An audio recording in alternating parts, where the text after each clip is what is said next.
Oleh karena itu,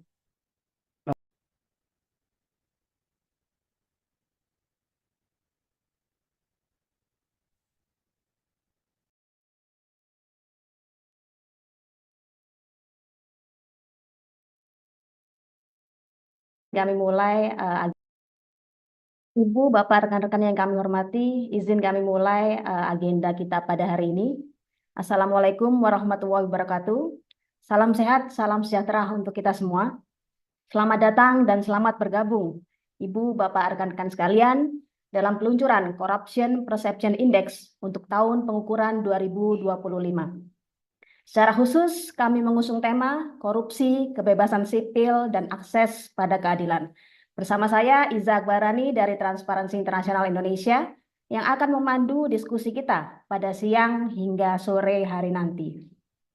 Izinkan kami menyapa tamu undangan yang telah hadir dari kementerian dan lembaga, BUMN, BUMD, mitra pembangunan, kedutaan, dan rekan-rekan dari organisasi masyarakat sipil, dan tentunya rekan-rekan jurnalis, dan seluruh penanggap yang juga telah hadir.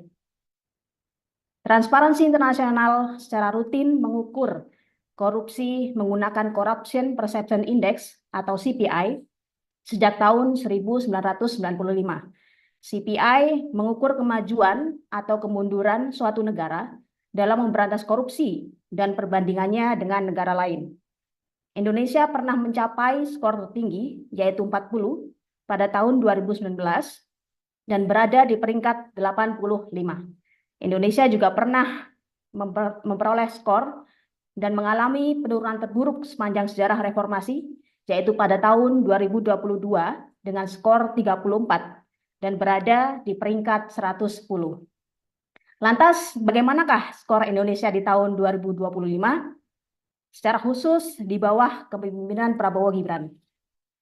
Sebelum itu, izinkan kami mengundang Mbak Bivitri Susanti untuk memberikan opening remarks.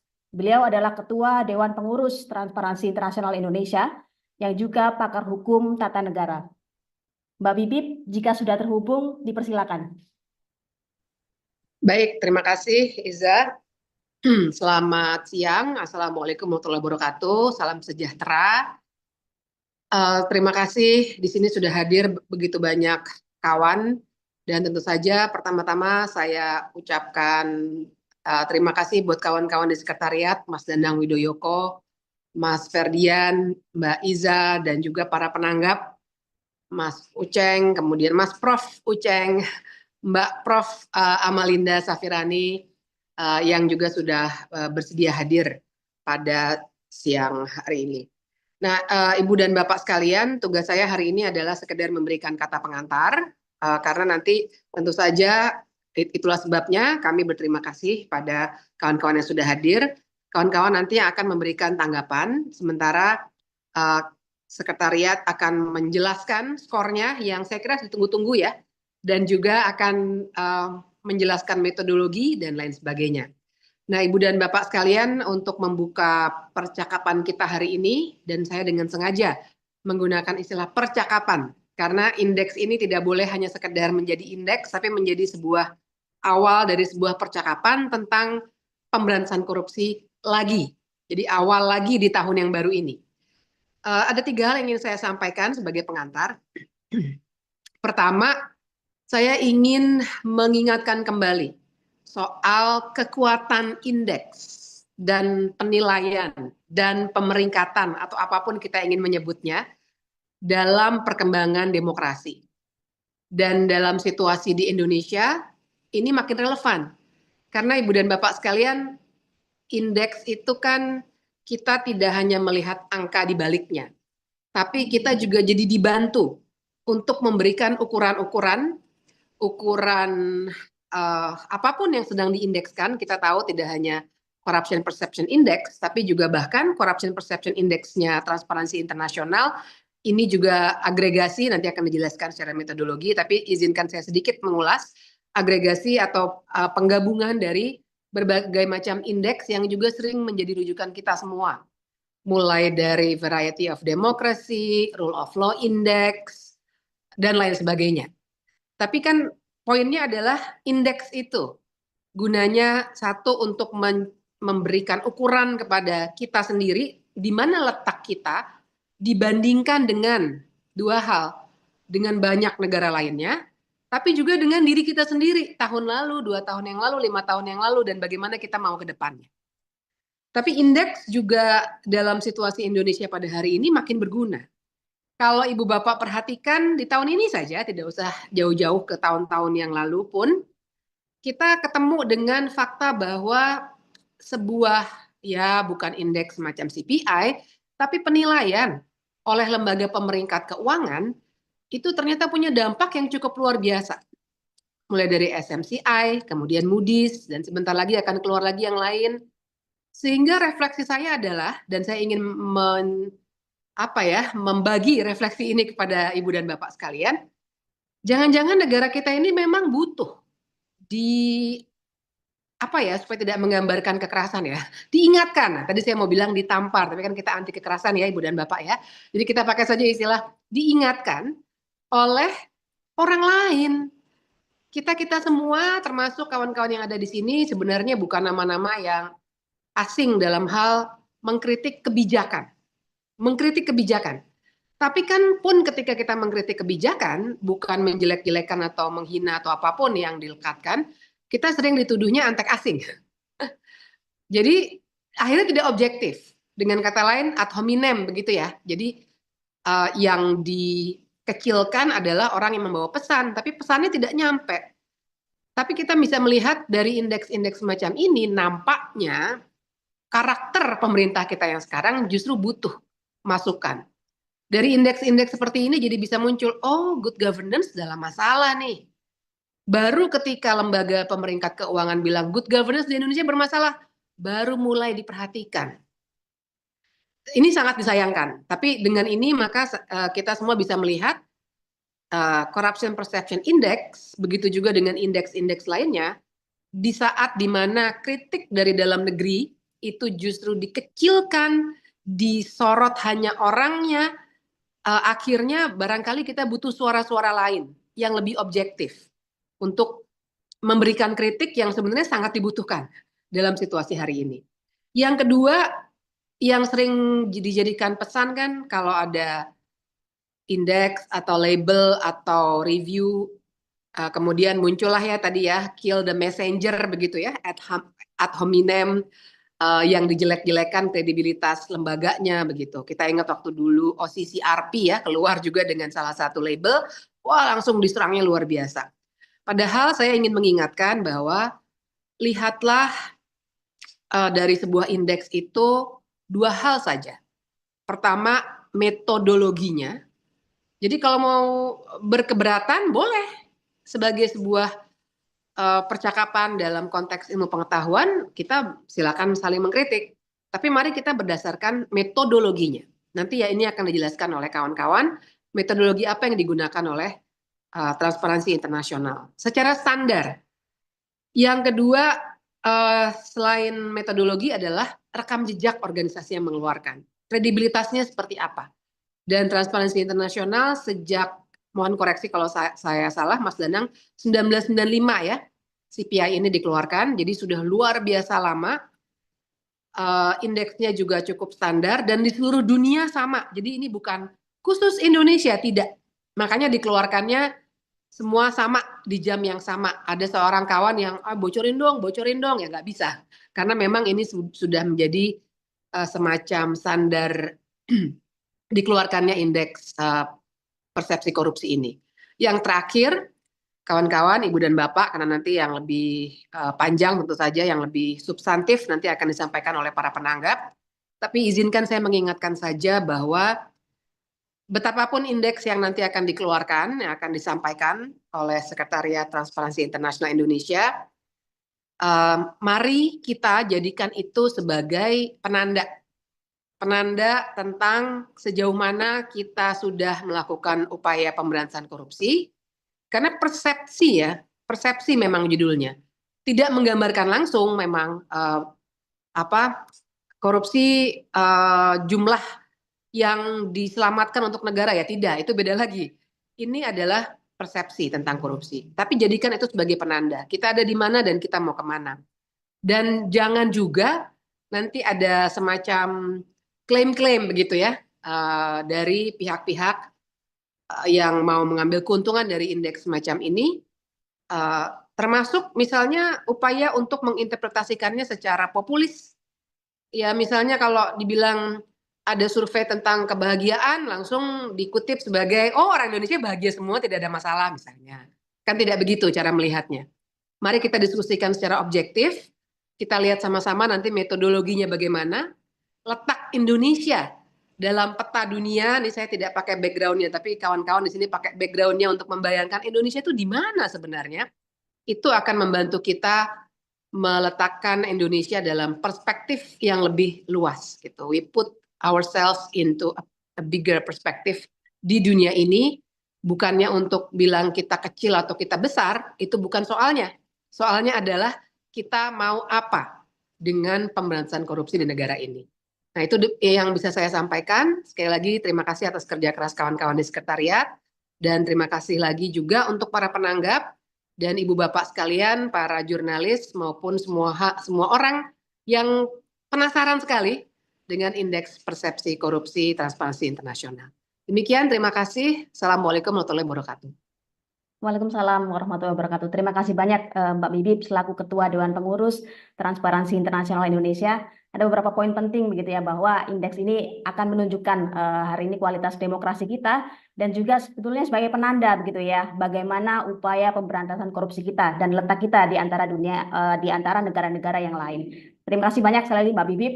Dan tentu saya tidak akan berlama-lama teman-teman, karena teman-teman, ibu, bapak, rekan-rekan sekalian pasti sangat menunggu kira-kira bagaimana hasil indeks korupsi, indeks persepsi korupsi kita di tahun 2025 ini. Untuk itu saya mengundang Mas Ferdian Yazid, atau akrab kita sapa dengan Mas Didi. Beliau adalah program manager di Transparansi Internasional Indonesia, yang akan memaparkan hasil CPI kita untuk tahun pengukuran 2025. Dipersilakan Mas Didi. Iya, terima kasih Iza. Eh, Opening remarks-nya sangat powerful. Harapannya nanti skor CPI 2025 dijadikan percakapan luas saya di publik Indonesia. Berikut saya sekalian share screen.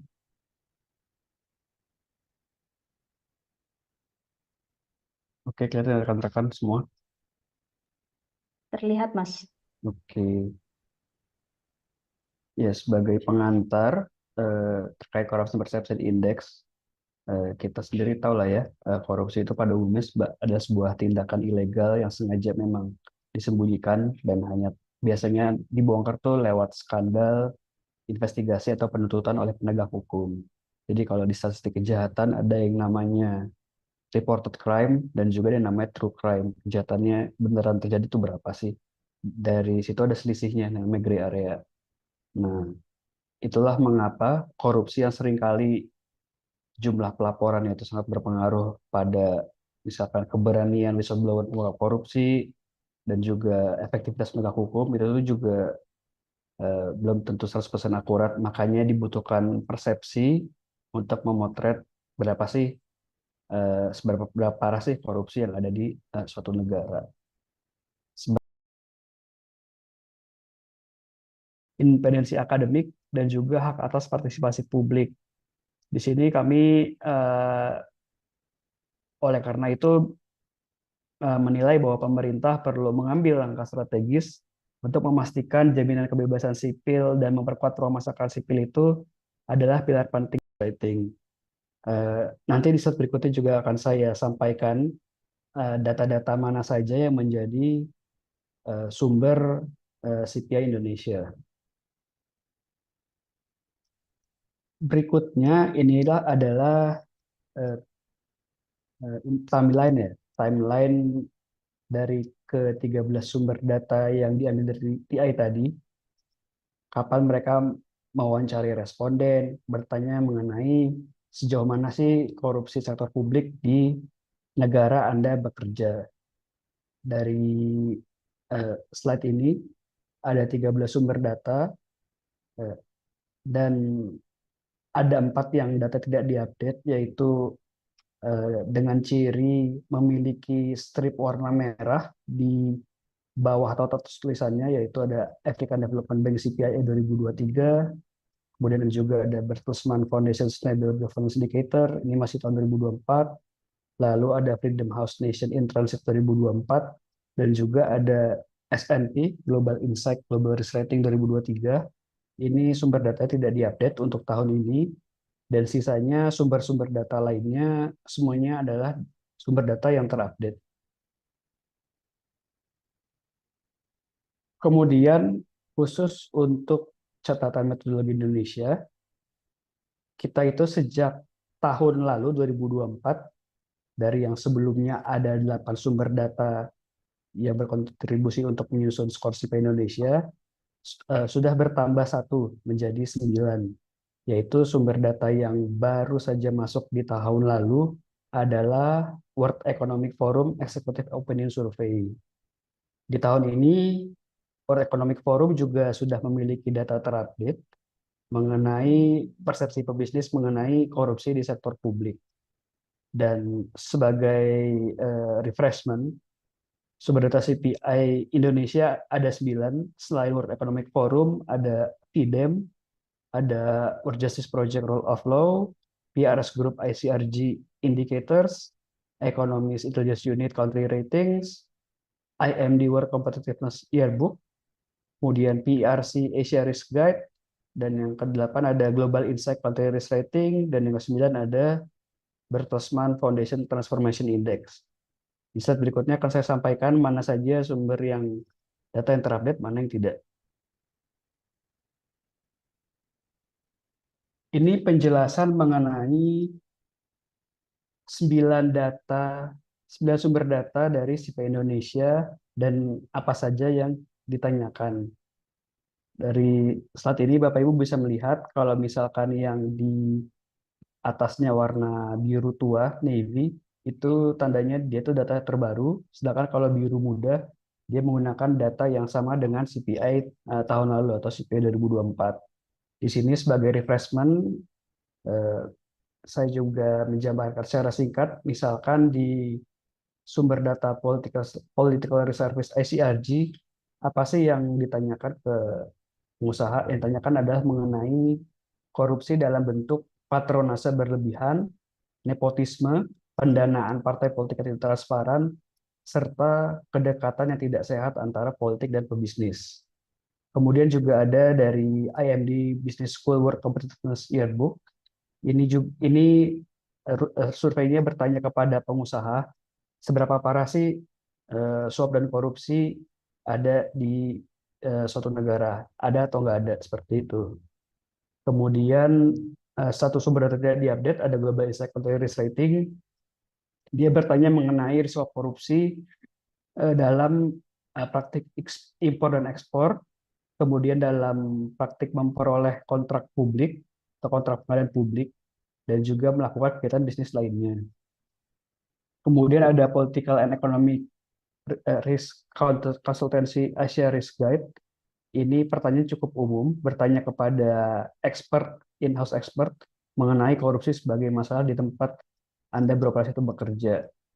Sisanya ada yang cukup mirip ya, misalkan World Justice Project of Law Index dan juga Varieties of Democracy Project, dia cukup mirip pertanyaannya, itu bertanya mengenai korupsi yang terjadi pada cabang eksekutif, legislatif, dan yudikatif, serta di militer dan kepolisian.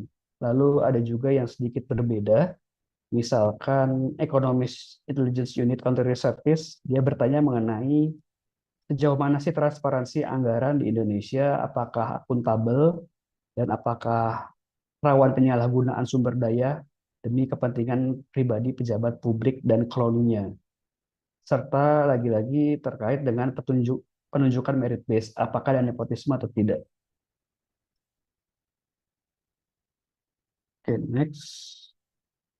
Ini secara singkat temuan CPI di tingkat global tahun ini.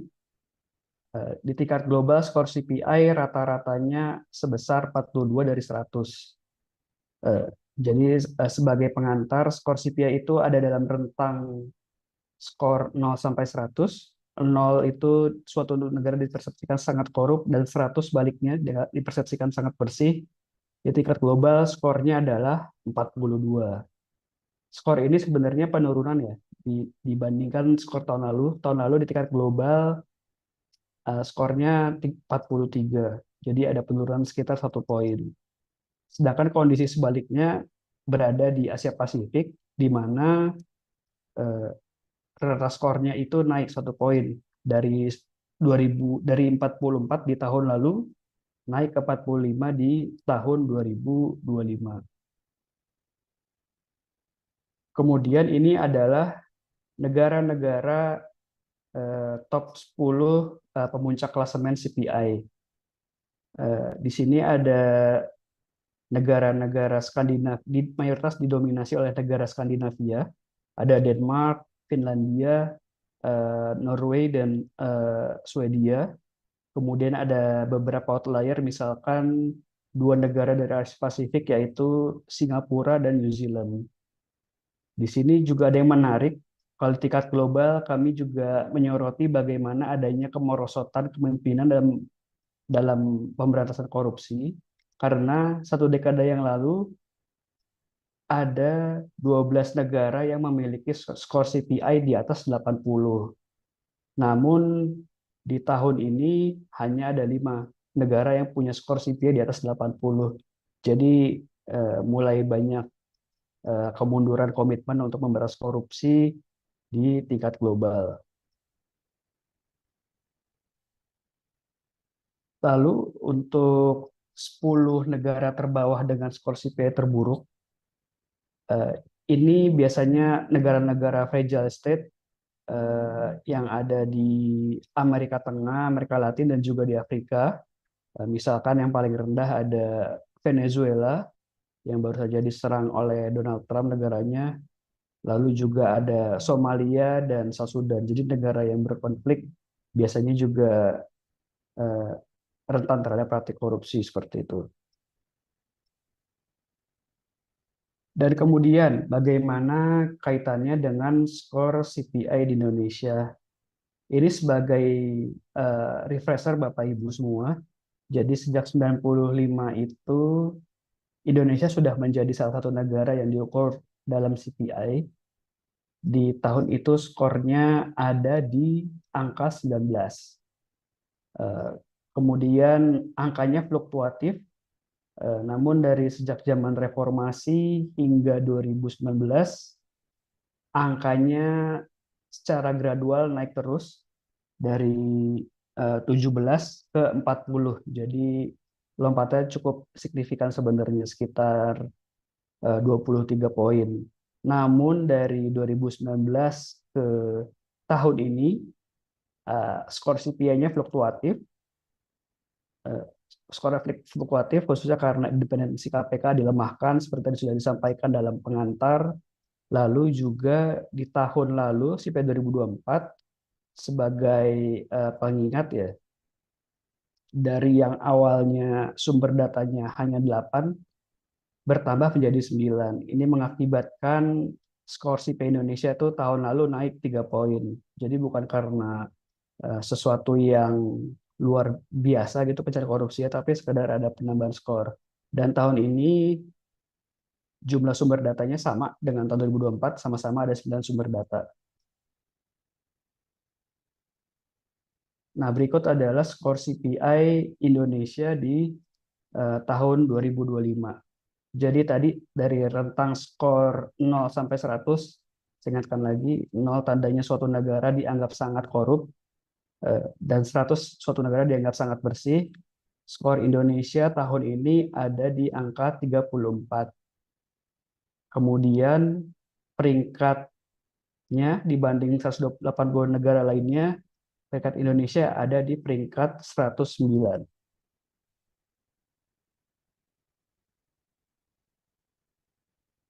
Kemudian ini ada perbandingan singkat antara skor CPI Indonesia di tahun lalu 2024 dengan skor CPI Indonesia di tahun 2025. Jadi sebagaimana yang bisa Bapak Ibu lihat di layar, skor kita sedikit lebih baik di tahun lalu dan mengalami penurunan sebanyak 3 poin di tahun ini. Sedangkan untuk peringkat negara Indonesia dalam CPI, penurunannya cukup besar, yaitu dari peringkat 99 di tahun 2024 menjadi 109 di tahun 2025. Jadi skornya ada penurunan 3 poin, sedangkan peringkat ada penurunan hingga 10 tingkat.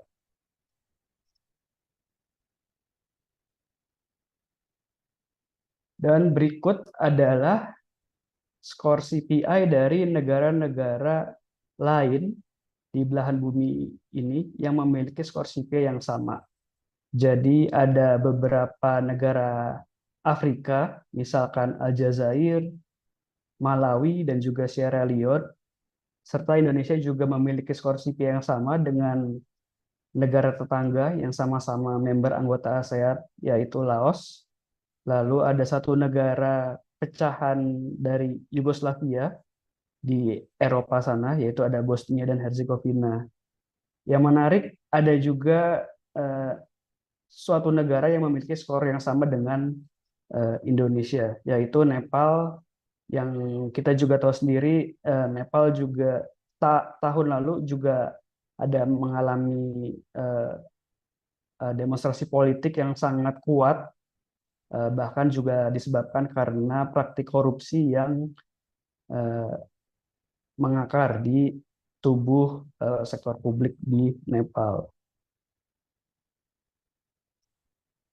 Kemudian ini adalah skor perbandingan antar negara ASEAN.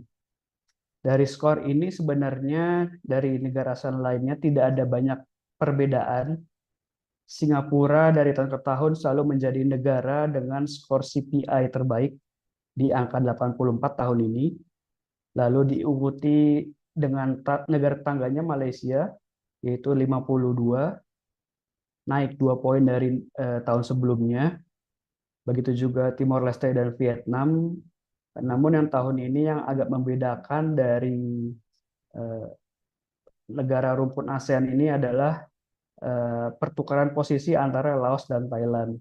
Jadi Laos dan Thailand itu bertukar posisi. Kalau Laos tahun lalu 33, tahun ini naik 1 poin 34, sedangkan Thailand sebaliknya, tahun lalu 34, tahun ini 33. Lalu untuk posisi terbawah, 3 terbawah, ini juga tidak ada perbedaan signifikan dari tahun sebelumnya. 3 terbawah selalu ada Filipina, Kambodia, dan Myanmar. 3 negara ini selalu menjadi juru kunci dalam klasemen CPI dari negara-negara ASEAN. Lalu ini pendetailan singkat terkait sumber data apa saja sih yang menyebabkan skor CPI Indonesia itu turun sebanyak 3 poin. Di sini tadi seperti saya bilang ada 9 sumber data. Sebagai untuk disederhanakan, ada dari 9 sumber data, ada 3 sumber data yang mengalami kenaikan meskipun tidak signifikan, yaitu ada World Economic Forum Economic Opinion Survey. Ini bertanya mengenai seberapa besar prevalensi pembayaran tanpa tambahan yang bersifat tidak resmi. Kemudian juga ada World Justice Project, Rule of Law Index, serta Varieties of Democracy Project. Ada kenaikan cuma sangat tidak signifikan, hanya 1 poin. Namun tetap saja kedua sumber data ini, World Justice Project dan juga Varieties of Democracy itu, dua-duanya adalah penyumbang skor terendah CPI Indonesia dari tahun ke tahun. Jadi meskipun ada kenaikan, tapi memang dari tahun ke tahun selalu menjadi juru kunci sumber data CPI. Kemudian ada 2 sumber data yang angkanya stagnan, yaitu ada Political Risk Service International Country Risk Guide dari tahun lalu 33, tahun ini masih 33. Ini sebagai refreshment, ini adalah pertanyaan terkait dengan nepotisme dan juga patronase berlebihan, serta kedekatan antara pebisnis dan politisi. Jadi pebisnis yang diwawancari menganggap ya di era Prabowo sama aja masih ada tuh yang namanya patronase dan juga nepotisme. Sedangkan untuk skor yang mengalami penurunan dari 9 sumber data Indonesia ada 4 yang mengalami penurunan. Satu yang paling signifikan penurunannya adalah IMD World Competitiveness Yearbook. Ini skor tahun 2024 ada sebesar 45 dan tahun ini 2025 skornya turun cukup dalam, menurun sekitar 19 poin ke 26.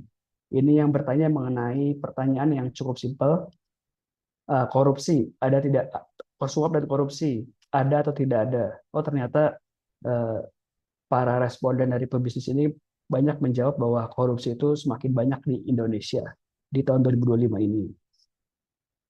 Kemudian Bertelsmann Foundation Transformation Index ini bertanya mengenai efektivitas pencegahan dan penegakan hukum terhadap tindak pidana korupsi. Tahun lalu skornya ada di angka 39, sedangkan tahun ini skornya turun 9 poin ke angka 30, dan ini menunjukkan bahwa persepsi pakar yang menjadi responden bilang kalau Indonesia ini sistem pencegahan korupsinya masih belum efektif. Lalu ada dari PRC Asia Risk Guide yang bertanya mengenai korupsi itu seberapa parah di tempat negara beroperasi. Ini juga mengalami penurunan sekitar 4 poin dari 38 ke 34.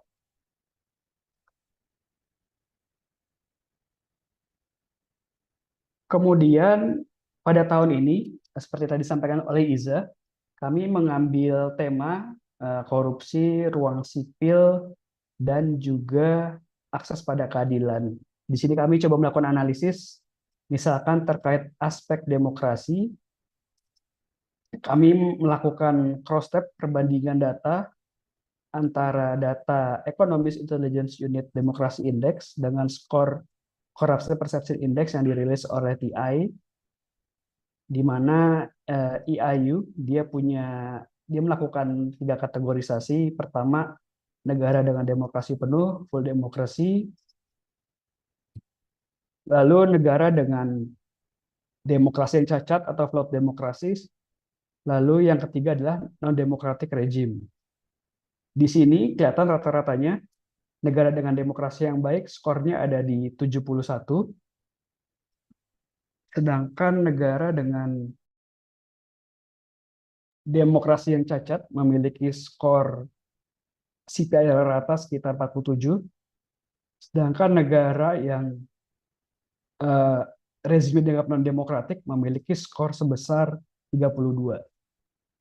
Jadi cukup rendah. Dan di sini kita juga melakukan cross-check bahwa ada relasi antara demokrasi yang kuat pasti lebih mampu mengontrol korupsi lebih efektif daripada demokrasi yang cacat ataupun rezim otoritarian.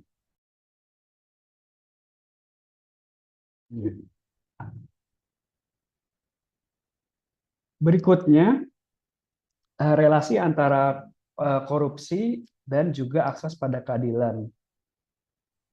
Di sini kami melakukan analisis regresi untuk mengecek bagaimana sih relasi antara skor Corruption Perception Index dengan seberapa mudah seseorang itu dapat mengakses peradilan dan seberapa murah gitu dalam akses peradilan.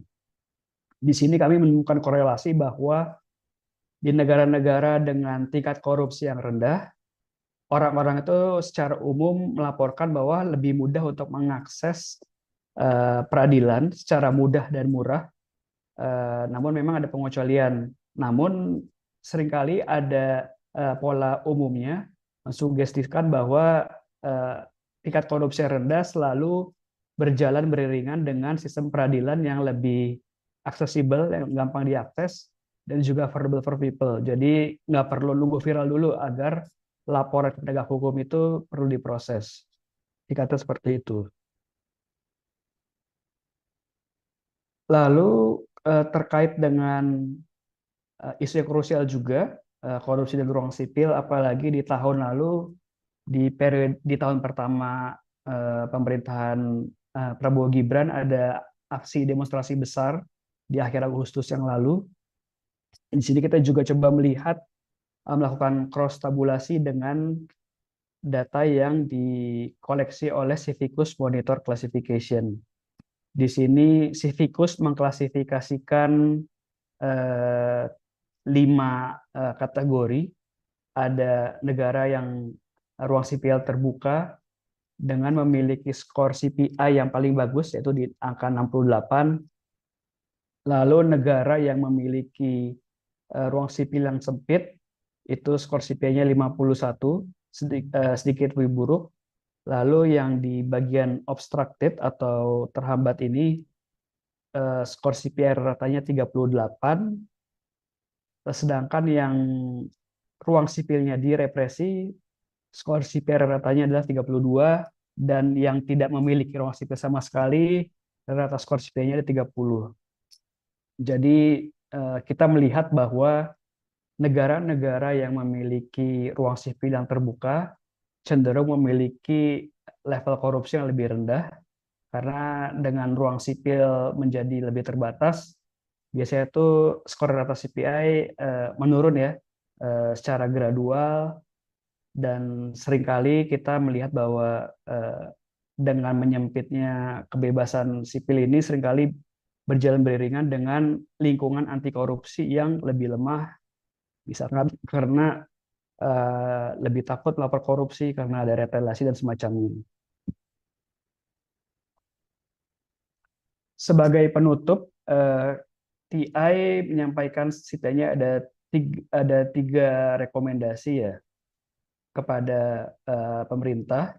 Yang pertama yang jelas adalah memulihkan atau mereformasi akses pada keadilan, karena reformasi ini harus diarahkan pada peningkatan kualitas serta inklusivitas sistem peradilan, dan perlu memastikan bahwa kelompok rentan dan juga masyarakat berpenghasilan rendah itu mampu memperoleh bantuan hukum yang efektif dan terjangkau, serta juga tidak ada lagi diskriminasi dalam proses penegakan hukum.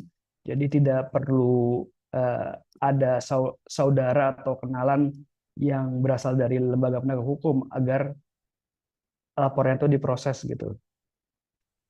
Kemudian juga ini yang nomor rekomendasi kedua yang penting dan sudah kita sampaikan berulang-ulang, pentingnya pemulihan independensi dan juga kewenangan otoritas lembaga pengawas kekuasaan.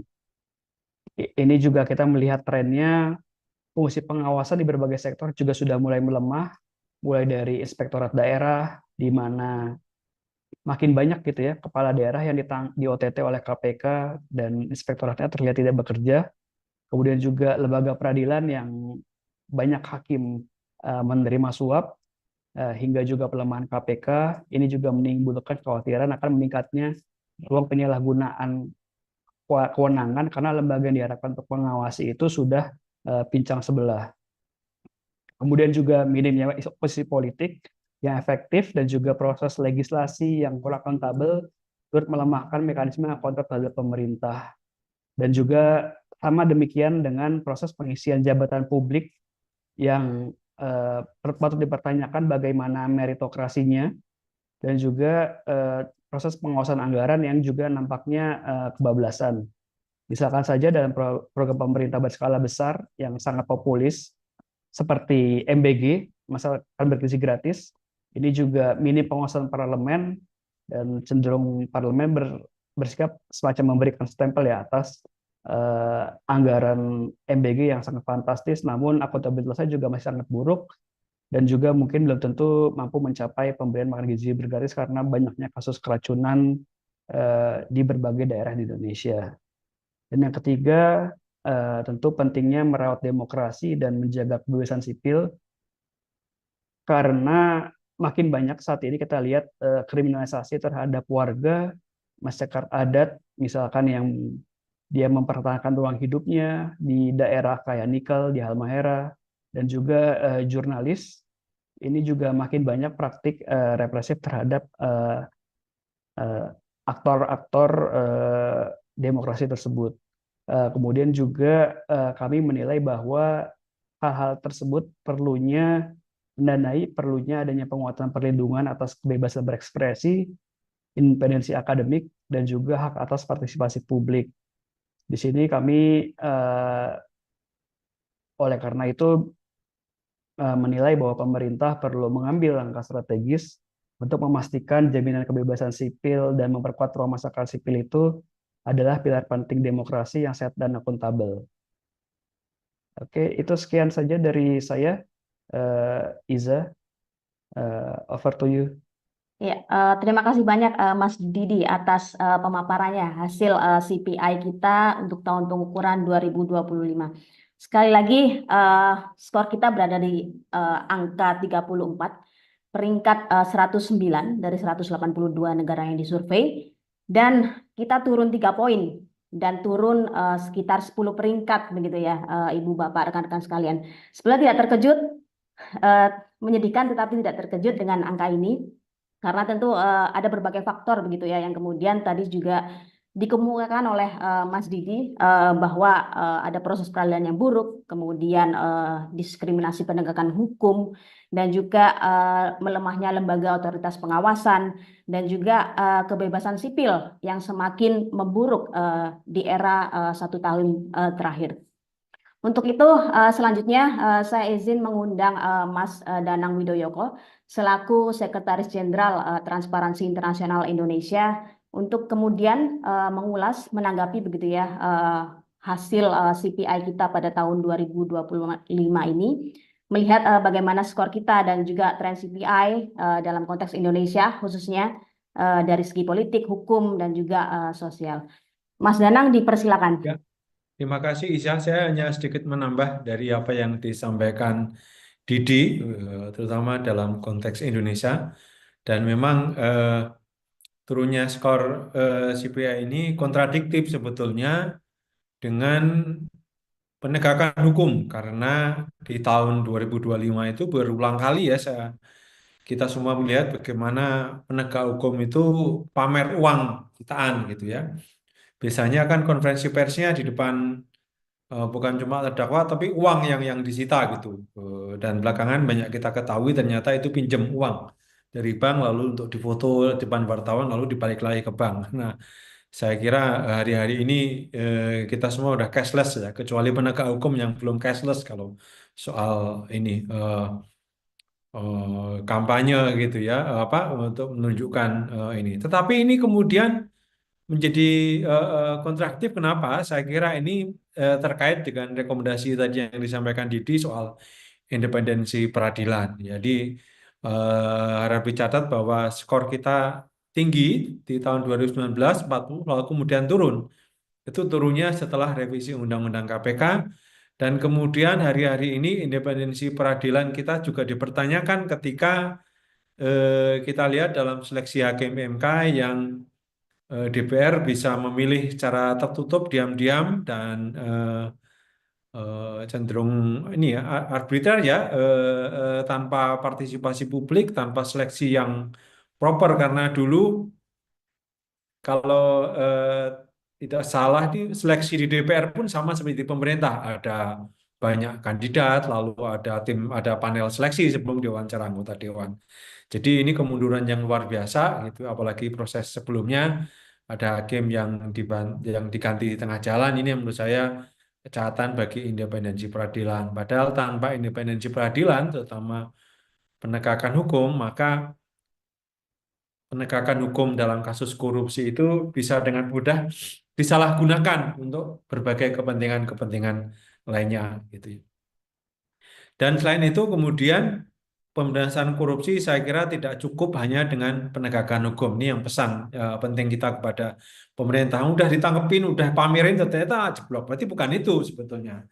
Karena aspek penting yang kemudian hilang adalah sebetulnya demokrasi dan ruang publik yang makin sempit dan ditekan gitu ya. Jadi ini yang kemudian hari ini kita lihat karena ada banyak teman mahasiswa yang masih ditahan, masih menghadapi proses persidangan gitu ya.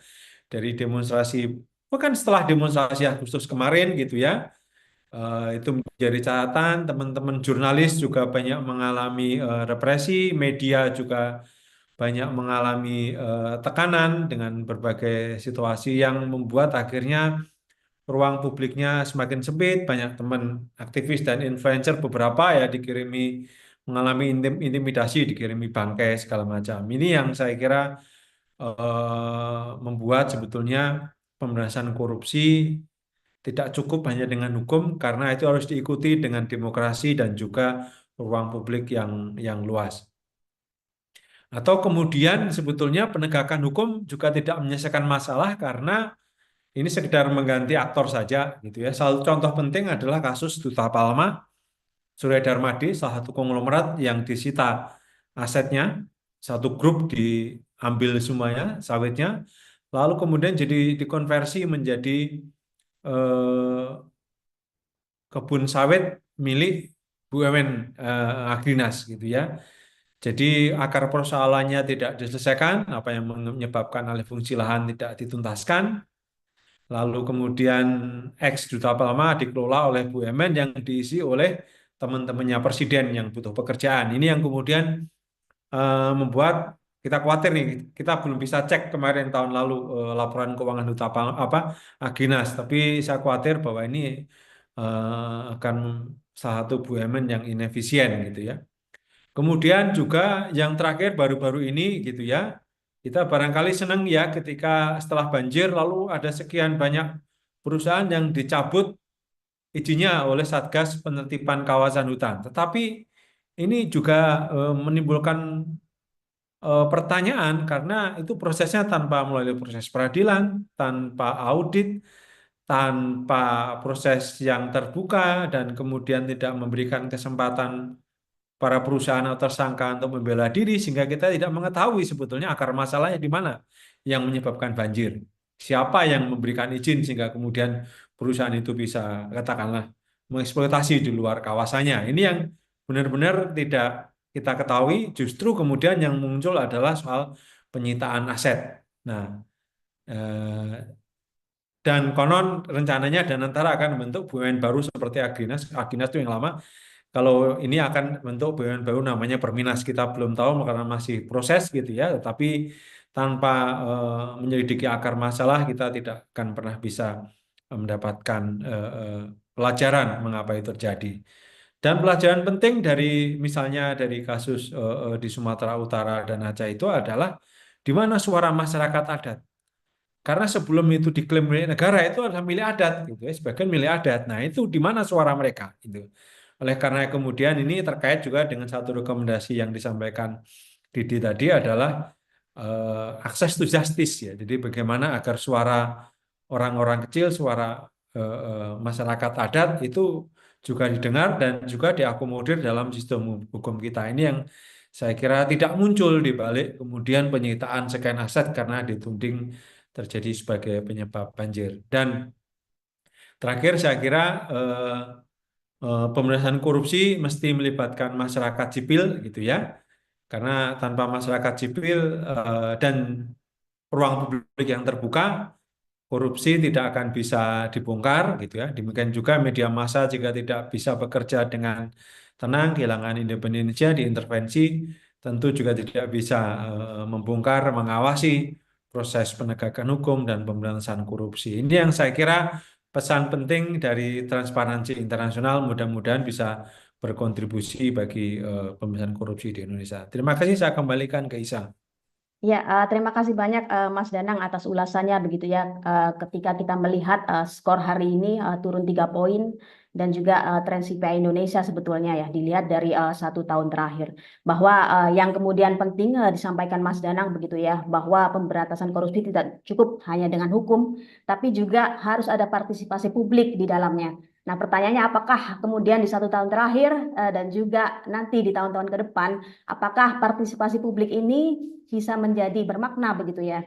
Dengan kita diingatkan bahwa skor CPI ternyata menurun dan turunnya juga cukup drastis begitu ya. Bahwa tadi juga disampaikan akses to justice menjadi sangat penting ya. Jadi suara-suara masyarakat adat, kemudian suara-suara yang warga terdampak ini menjadi penting. Apakah kemudian dilibatkan dalam setiap kebijakan atau jangan-jangan malah dikriminalisasi begitu ya. Nah, melanjutkan percakapan kita, sebagaimana disampaikan Mbak Bibip tadi, percakapan kita, saya izin mengundang Mbak Malinda Safirani. Beliau adalah pakar hukum tata negara dan ilmu politik, pakar ilmu politik dari Universitas Gajah Mada, yang juga menaruh perhatian besar begitu ya pada gerakan sosial. Tentu kita tahu bahwa di tahun 2025 kemarin ada demonstrasi yang sangat besar, kemudian gerakan 17+8, dan tadi yang satu menarik begitu ya yang disampaikan Mas Didi, ternyata skor kita sama dengan Nepal gitu ya, yang ternyata sama-sama terjadi demonstrasi besar di tahun kemarin. Dan tentu penyempitan ruang sipil menjadi titik tekan begitu ya. Bagaimana kita melihat hari-hari ini dan juga ternyata tergambar di skor CPI kita.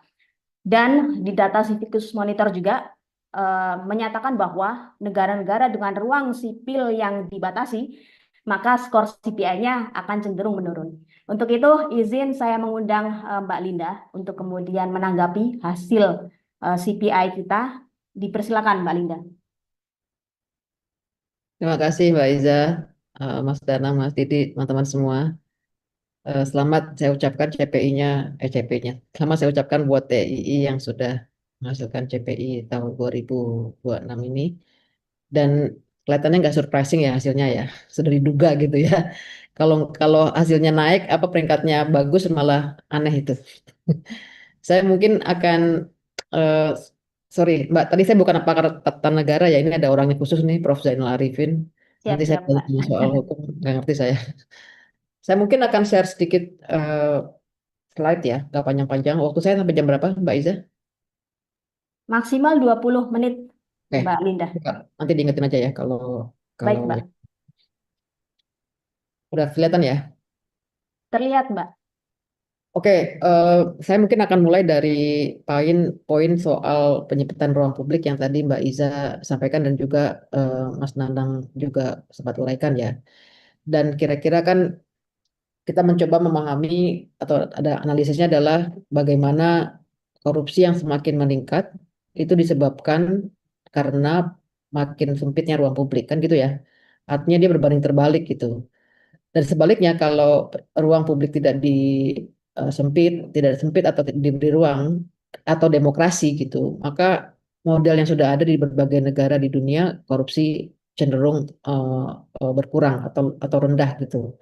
Nah, ini statement yang sangat penting mengaitkan bahwa korupsi itu atau isu tata kelola itu bukan sebatas tadi Mas Danang sampaikan ya, pamer uang hasil penyitaan dari koruptor gitu, tapi dia menyangkut dimensi yang lebih luas gitu. Lebih luas terkait dengan cara untuk mengontrolnya. Ini kan ruang publik kan dianggap sebagai tools untuk bisa mengontrol, monitor, mengawasi pemerintah ya, yaitu peran masyarakat sipil dan peran warga biasa gitu. Tapi juga isu korupsi ini kan luar biasa dampaknya gitu ya pada keadilan iklim, pada situasi krisis iklim dan kelompok marginal yang mendapatkan apa ya getah atau dampaknya. Ada juga soal praktek yang terkait dengan isu-isu kemanusiaan sebetulnya. Jadi kompleks sekali gitu, tapi saya nggak akan banyak membuka semua itu, tapi saya hanya akan fokus pada soal ruang publik ini. Nah sebelum itu sebenarnya menarik kalau tadi sempat juga Mas Didi melakukan analisis gitu ya, bagaimana secara global ada pola yang seperti sama gitu, maksudnya ada tren bahwa meningkatnya sekarang trennya meningkatnya otokrasi atau kembalinya dunia pada model otoritarian itu seperti beriringan dengan eh, tadi Mas Danang juga sempat sampaikan makin apa ya makin minimnya perhatian pada isu korupsi gitu. Saya tadi sambil mikir-mikir apa kemudian jadi model yang saling menguatkan gitu ya. Tapi ketika saya mau cari gambar ini dan melihatkan Indonesia sebenarnya liganya di Liga 34 terus-terusan kan dari tahun ke tahun gitu. Ya paling beda-beda tipis 2 poin naik atau 2 poin turun. Tapi di liga di mana negara-negara selatan gitu ya yang apa namanya tersebar di berbagai belahan dunia. Tapi dengan ada yang pola yang sama, yaitu di bawah yang tingkat yang di warna merah gitu, bukan warna yang lebih terang gitu. Nah, kalau kita lihat, ini juga data yang saya ambil dari VDEM, publikasinya VDEM yang menunjukkan bahwa ada apa namanya, negara-negara yang 10 negara utama gitu ya, yang diambil ini yang terus yang trennya ada tren yang terus makin otokratik gitu ya. Dan kebetulan dia juga ada di wilayah atau di ranking yang atau di liga yang sama gitu. Indonesia tahun 97 apa namanya, dalam posisi demokrasi yang relatif bagus gitu ya. Karena kita baru reformasi, kemudian sampai turun dan ini ada di sini yang tahun 2024 ya, datanya Bank 2024. Tapi kalau kita lihat apa namanya, negara-negara yang sekelompok sama Indonesia di pola autokrasi adalah juga negara yang sekelompok dengan Indonesia di pola atau di ranking korupsi gitu.